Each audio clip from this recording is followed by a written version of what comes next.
Welcome to Not Milk Never Milk. Subscribe if you're lactose intolerant. You begin by confirming prerequisites. Check your current console version and ensure you can sign into Xbox Live. Once done, choose whether to update over the network or with a USB drive. The why matters because network updates are automated, while USB gives offline control. Make sure a 4 GB plus USB formatted FAT32 is ready if using removable media. Next, power on the Xbox 360. Sign into your profile and head to System Settings so you can start the update process immediately. You download the official update package to your PC and extract it. Do this because the console needs the extracted file layout.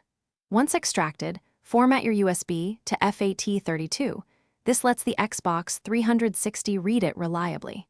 Create a top-level folder named $System Update, then copy every extracted file into that folder so the console recognizes the update. After copying, eject the USB safely. If you prefer network updating, skip the USB steps and make sure your Xbox is connected to the internet and set to receive updates. You insert the prepared USB into the Xbox 360 or choose the network update path, then follow on-screen prompts to begin installation. Install takes several minutes. Do not power off the console. Letting it restart confirms success.